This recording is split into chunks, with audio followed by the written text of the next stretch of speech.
Okay, so where were we?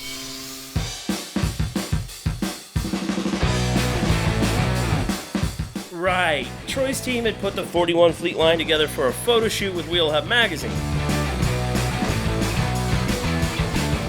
Now you may have noticed that the Brookwood Wagon was just sitting on the frame table while all of that was being done. Well, as you could guess, in true Rad Rides fashion, there was zero downtime. While Rob was getting photos for the spread, the crew was on the wagon like white on rice and a glass of milk on a paper plate in the middle of a snowstorm.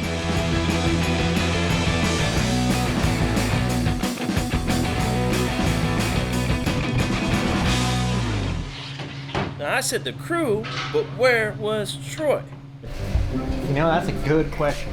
I'd love to know too, but in the meantime, we gotta get some work done. So He's out driving around town. Well, I mean, the first place I would start would be one of the any 5 gas stations in town. I have no idea. Probably going to get a pop. But he's been hinting at us helping him out on this, and since we're at a stopping point over there, we're just gonna go ahead and jump in. And he might be avoiding it for now, but He'll be back after we're done. how pleasantly surprised he'll be when he comes back and there's 3 extra people working on it. we're working on his wagon now. Before we jump back into work, let's just get reacquainted with this little project.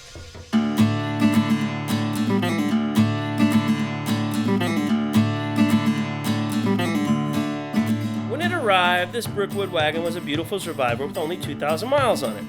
But with the original chassis, drum brakes, 3 on the tree, and 135 horsepower straight 6, it would be a huge stretch to call it a hot rod.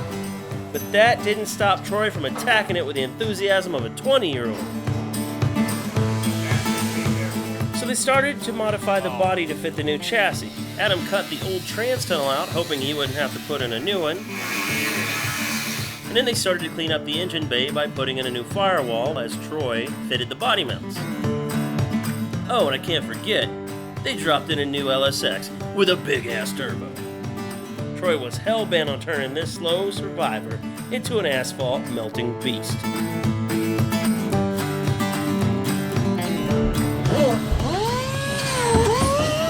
Casey cut away the old front wall of the cargo area to accommodate the new rear suspension in the chassis, but he had to walk away from it to get the 41 ready for Wheel Hub magazine. But today he is back on it. Even though they were going for purely performance over looks, these guys just can't help themselves. So Casey's handcrafted panel became a bit more of a piece of art than just a chunk of floor. There's a lot to deal with, and the metal gets rather ornery when you start putting bead rolls in it and big stampings and things like that, because it's being stretched to extremes and shrunk, and you really have to understand how the molecules move to get everything back in line so the piece plays right. That's why Casey is hammering on this piece of metal to get it straight after he put it through its paces to put the shape in it. The job is only going to be as nice as the part you install, so Yeah. I know that it's... I used to try and wrestle this stuff in even with the distortion in it. Yeah. Like I was joking with you earlier, weld it, bend it around, and get a tack in there real quick, you know, and try and get it to hold itself. Clamp it enough to get a tack on it. Yeah, I mean, Looking good. yeah, you just really try to get it as nice as possible by the time it gets to the car, because welding is going to add a whole nother element of distortion, and you're going to have to bring that back out. So it's almost like Groundhog's Day. You have a flat panel, you stamp it, turn it into a messy panel. You bring it back with a shrinker, and then you weld it in, it turns back into a messy panel. Then you bring it back straight. It's just over and over again. Every step of the way, you got to kind of make it flat, bring it back to a good state. So just part of the process, honestly.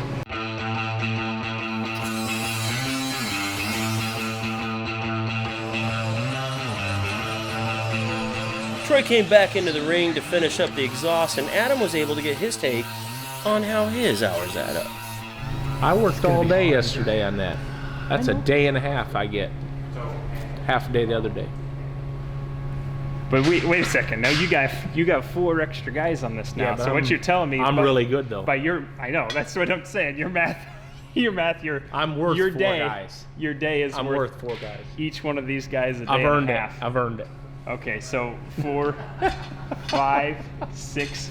We got like, I don't even know what the math is. That's like 15. I probably got a week, hours. at least a week on my red car now.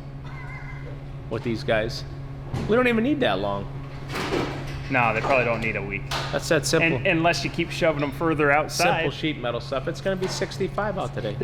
It's simple sheet metal. Well, that'd be nice. Be nice. This isn't even fancy stuff. Just get her in there nice. Yeah. All right.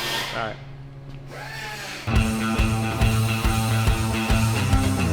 Troy went on to weld one of the pipes, and Rick was cutting the floor to accommodate the frame and seat mounts. And as he feared, Adam got stuck with the trans tunnel. Now this is like a necessity fabrication. You have to have a trans tunnel, but nobody really wants to do it, I guess. I'll do it. I don't mind.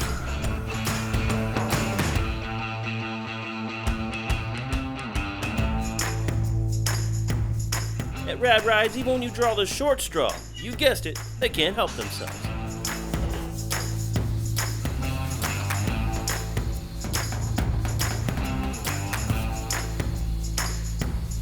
So did you just luck out on the firewall there, or did you roll it back like that so there's a... I rolled it back here, but there's actually a support piece on the front side of the firewall that tips back, and we left that on the front side. It's like spot welded against here for strength. Also on the floor, we kind of picked the point where the tunnel was going to come out, and I tipped all the floor pieces up to come up against the tunnel as well, so that underneath it looks like it was stamped to accept this transmission. What about this piece? Is this just like a grow-to point for you, so you know what to do here, or is that going to get like welded to it or incorporated? Yeah, partially. This is the shape that our drive shaft tunnel will be. We measured the distance between the center line and the tail shaft here, where that universal joint sits, and so this is basically determined distance away from that, so that we have enough room for that U joint. But also, this is tying together these braces that were on the floor underneath the seat in the front. And these did stop in here somewhere, and then it transitioned into this tunnel portion. Now, this is pretty strong area of the floor, just having that arc in there. Right. And when we grow taller and have all these transitions in here, this is actually an incredibly strong part of the floor. And tying it in, these braces underneath like this is not really necessary, but it does add a little bit of strength. It does give us a grow-to point. And so this will now be the shape of the drive shaft tunnel from here back. Even when they're not wild about it, they can't help but do their best. The guys decided it was time to take the Brookwood off the frame rack, and that took Alex hooking up the steering linkage so it could find its way onto the hydraulic rack. And then the wheels went on, sort of. These 16 cars are always tough when you lower them and get a big tire under because the wheel well is so short. How are we looking in there? You're hitting the stud, like the rim is hitting the stud. Wrong pattern. Wrong set. Yeah, that's why. Is it? Slid on. Okay. There we go. You did it! It's these glasses, I gotta get new ones. So what happens if you get a flat tire on the interstate, there's a gun in the glove box, you just blow your brains out. It's good advice.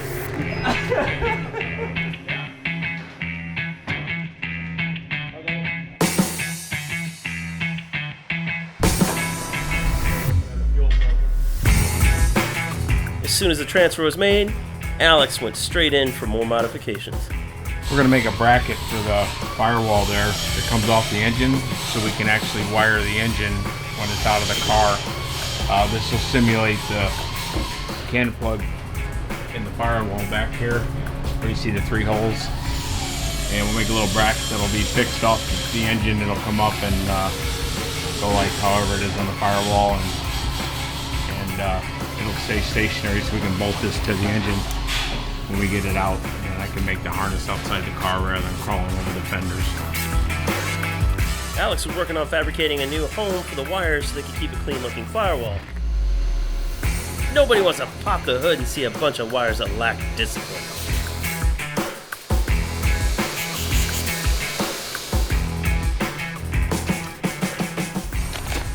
We got these military cannon plugs that we put in the firewall in order to make life easier later on. If for some reason you have to take the engine out, you can just unhook the whole engine harness from the car and not have to literally unhook each wire off the engine. It's like this will be the engine side of the cannon plug, and this will be where the firewall is. So when we make the harness on the engine, it'll actually come up and it'll clock and actually plug and cam lock in place. Now that the car was free of the frame rack and able to be lifted above us, Troy gave me a quick rundown on his progress.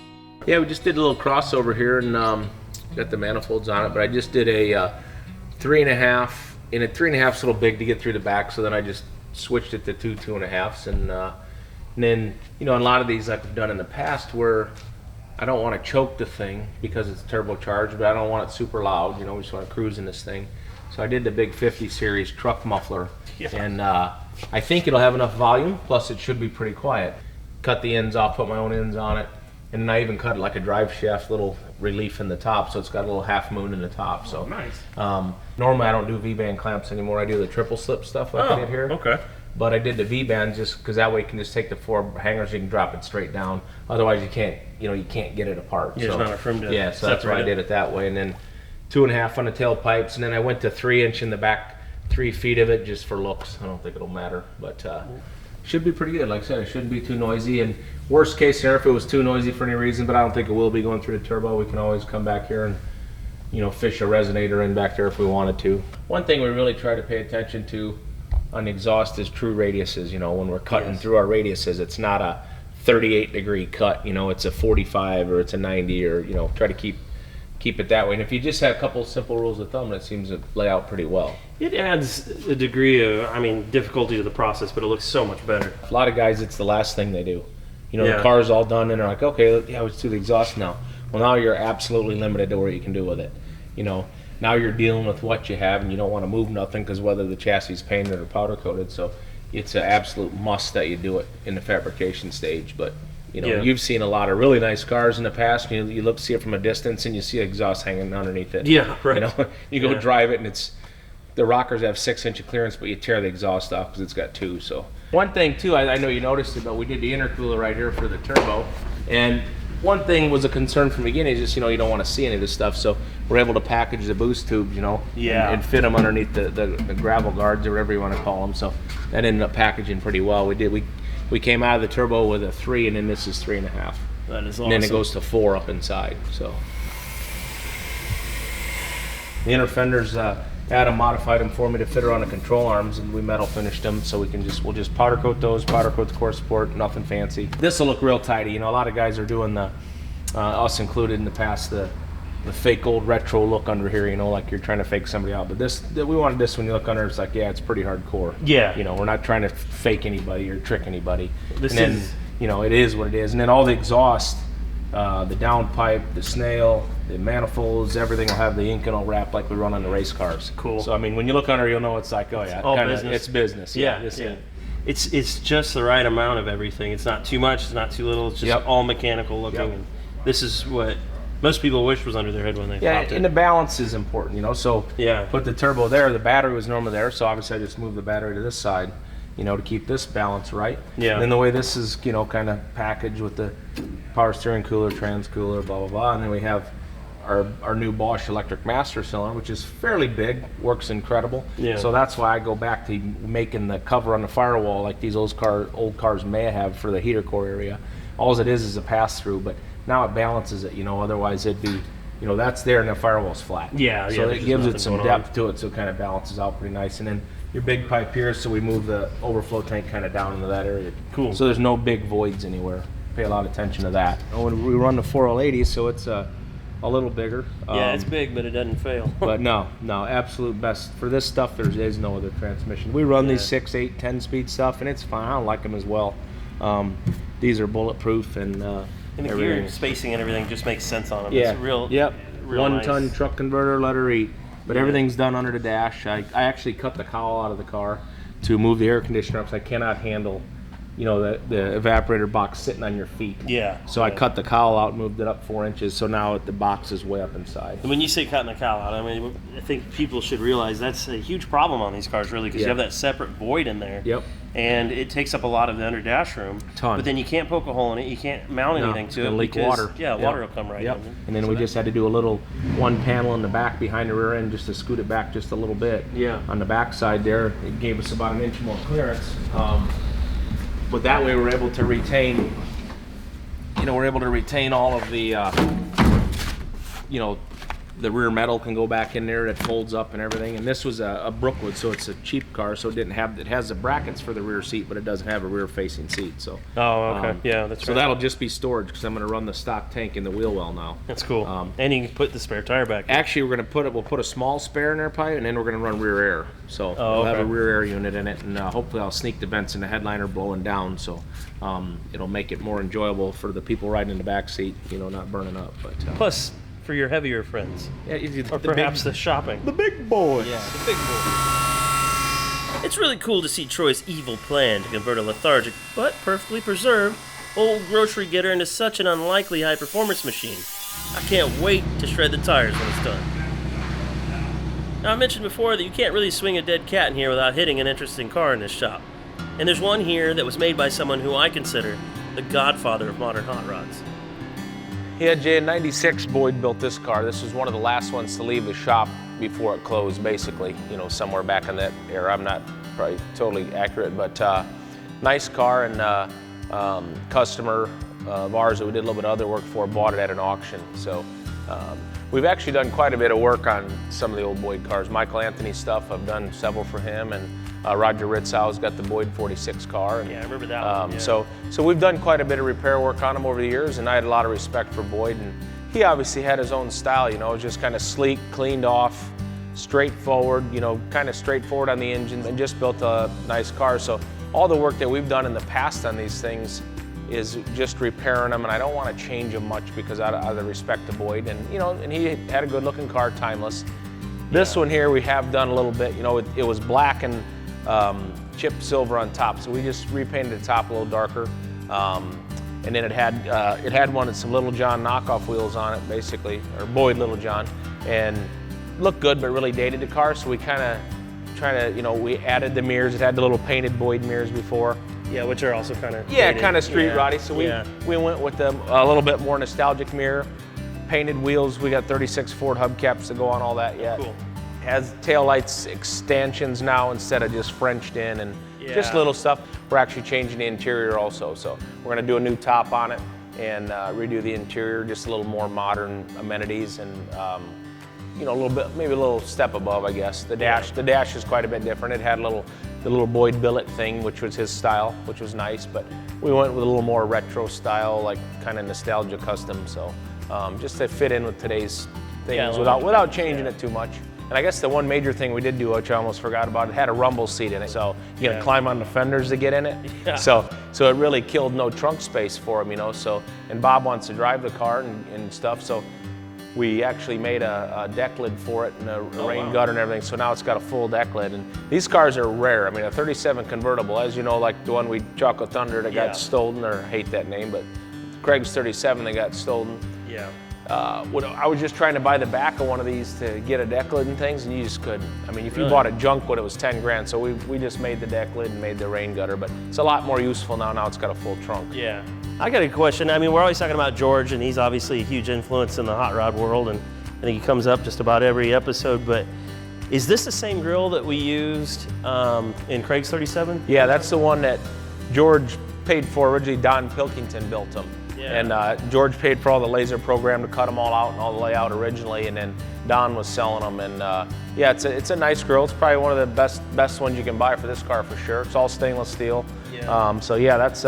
That's a Don Pilkington grill that George originally helped Don design. So a lot of crossover in this industry for sure. I guess it says a lot. We're able to work on these other high-end builders' cars a lot. I think they see that we can maybe make them work, or they see us driving our stuff or whatever.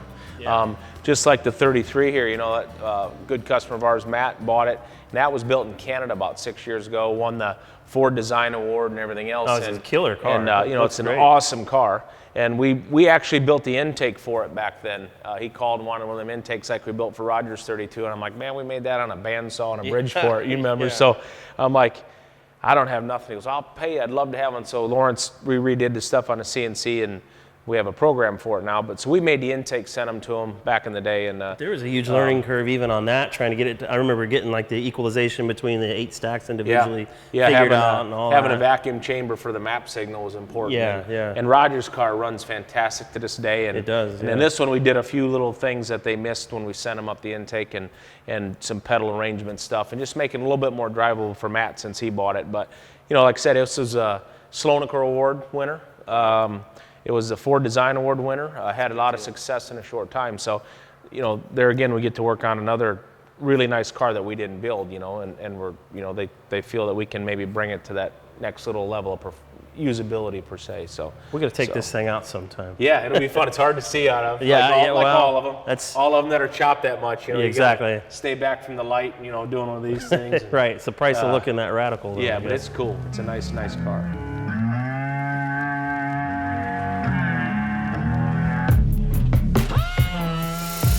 With everyone else occupied, Troy went ahead and brought in a longtime friend who may well be the best tuner around. Dale Cherry came to get the 33 Ford and some of the other cars in the shop running perfectly. Dale Cherry's been tuning cars since most of us were in diapers. I mean, this guy picked up the ball and ran with it back in the 80s when digital fuel injection was first available to the aftermarket. His list of accomplishments are long, but one that's most notable for me and really hits home was the fact that he was one of the first guys to have an 8-second Grand National. I'm talking decades ago. It goes without saying that Troy's guys are some of the most capable in the industry, but when you have resources available to you like Dale Cherry, it's smarter to bring them in and let them do the heavy hitting when it comes to fine tuning.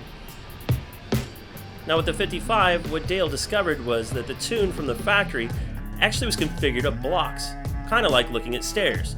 Now imagine Dale came in and smoothed out the transitions between the stairs to create a ramp. That's how he got the car running so smooth. Just gets all that drivability now, pulls it back in. And then once I got that back in there, I just trimmed up some of the fueling a little bit, which, like I said, the self-learning stuff works fairly well. Yeah. The next car on the slate was the track nose 33 Ford. Alex was kind enough to point out some of the modifications that they had made. So this guy, I guess somewhere along the lines had seen Roger's car, right, and wanted the same type of fuel injection, then it ended up here. And then you've done a number of things to it. How would you refine it? Yeah, we added mufflers to it. Didn't have any mufflers. I redid the exhaust all the way back. We pulled the brakes apart. Brake shoes were on backwards. On 3 out of the 4 wheels. Corrected the pivot arm on the steering over there. Lawrence made a new arm, and so it doesn't hit the door when it's turning left. It doesn't go in front of the door. And then we fixed the throttle position sensor to make it, obviously read accurately, because it had a speedometer cable that went around the corner inside the car, and when you step on the gas, you could see the speedometer cable kind of wind up because there was no housing or anything on it. Yeah. So it's drivable. We just drove it. I just drove it 10 miles. Just take it for a little ride. It rides pretty good. I was surprised that there's not really any bumps here, and it's not too bad. But the visibility out the windshield, it's pretty borderline. These cars look so kick-ass, but I don't think people understand that. Yeah, if you get 2 full-grown men in there, you're shoulder to shoulder. They're cramped. You're You have to looking at a slide. slit. If you set up straight in this car, you can see about 10 feet in front of the car. Yeah. And if you squat down, then you can see a pretty good distance. But as far as seeing a stoplight, you're looking. So all that was left was to have Dale get this thing running perfectly. Now this is an especially challenging car because of the flathead, not to mention that it has an 8-stack injection on it. The problem with 8-stack injection is it's really designed for on or off throttle, nothing in between. So to get it smoothed out to where the car is drivable and has good road manners is quite the challenge. They're both mechanical and tuning. Given the experience Troy and his shop has in making the intake manifold, which is one of now only 2, and Dale's history of understanding how to tune that, they're probably the only team together that could get this thing going. So they hardly have any vacuum because we have 8 individual runners, and they usually connect them together with usually vacuum lines in a small little plenum. This one has a larger plenum area, but it's a flathead. There's hardly any room. Yeah. So you can't get a plenum like your regular carburetor. So you're going to the engine's going to run the same cam, all that stuff, but you're just not going to see that kind of vacuum. So now that cuts down the whole resolution of everything. So you're just tuning in a small area. So with different management systems, this has a big stuff 3, so we're able to rescale our map side so we can get some more resolution in it. But when you just tip the throttle, it's open in 8 barrels and all the vacuum goes away. So it's low speeds is a challenge.